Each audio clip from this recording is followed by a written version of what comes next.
Hey everybody, it's Kyle. Hey, it's Sunday evening.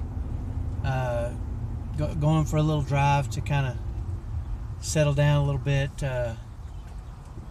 Eric, my son, 17-year-old son, lost a bionicle piece today, and it sent him into pretty much a full-fledged meltdown. And my wife has recently kind of injured her back a little bit, tweaked it, and she's kind of in a little pain, and so she's really would love to help, but really can't help that much. And so I've kind of been embroiled in, a day of worship, Sunday afternoon meltdown. So as you can imagine, when meltdowns last a while, it can wear you out and it can beat you down. But we did have somebody come by and just tap on the door and say hello, and I think was kind of shocked at maybe what was going on. And it kind of reminded me of how my daughter Chloe, when she was 2 years old, really taught me the key to Autism Awareness. And I wanted to share that with you real quick because it's a pretty powerful thing what she taught me when she was 2 years old. You see, I have twins. One is a boy and one is a girl. And when they were 2 years old, they would run up to me and say, "Can I have a cookie?" You know what I'm talking about, right? And my son would ask me, say, "Can I have a cookie?" And I would say no. And he would punch me and leave angry. And certainly he didn't get a cookie. Now my daughter took a different approach. She would come up to me and she would say, "Daddy, can I have a cookie?" And I would say no, and she would say, "I love you, Dad. Can I have a cookie, please?" And I'd say, "You know what, come back a little later, maybe after lunch we'll have a cookie." And then after lunch she'd come and she'd say, "Daddy, can I have a cookie, please?" And I'd say, "You know what, how about an hour from now so it's not too close to the next meal?" And Jack would come back and say, "Can I have a cookie?" And I'd say no, and he'd hit me again. And it got me to thinking about the fact that Chloe always got a lot more cookies, number one. And number two, she provided value to me every time she approached me. And it really got me to thinking about autism awareness and how when things are going wrong and people are staring or passing judgment sometimes on us, you know what I'm talking about.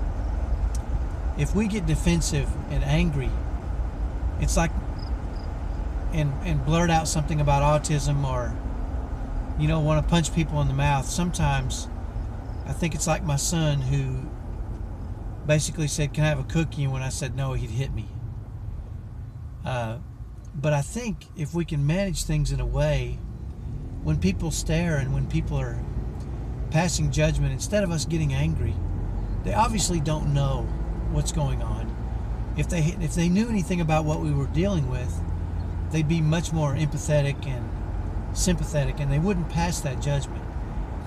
And so when things are going wrong, it's a great opportunity for us to be like my 2-year-old asking for a cookie, and just be as polite and kind in the way we approach people. Screaming at, demanding cookies gets us nowhere.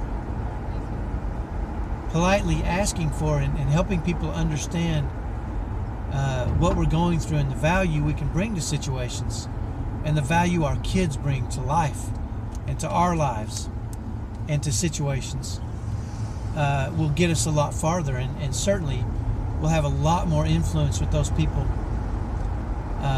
when they do approach. When the guy that knocked on my door tonight saw what was going on, he said, I think it shocked him.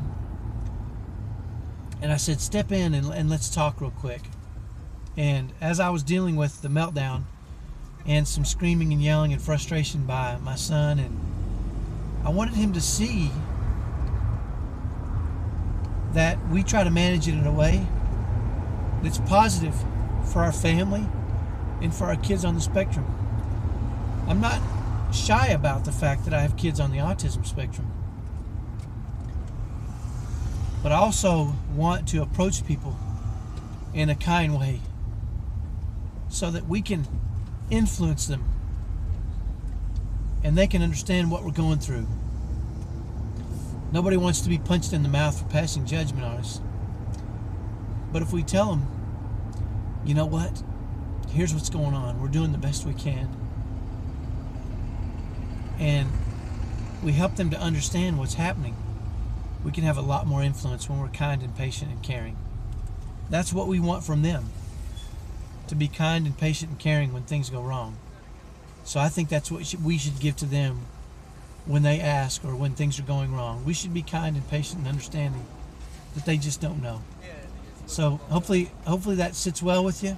Maybe it doesn't. It's what I've tried to do, and we've seen a huge difference in the way people treat us and the kindness that's expressed to us by people who don't have autism in their families. Hopefully that's helpful. Have a great evening. Have a great week. I'll talk to you next week. Bye-bye.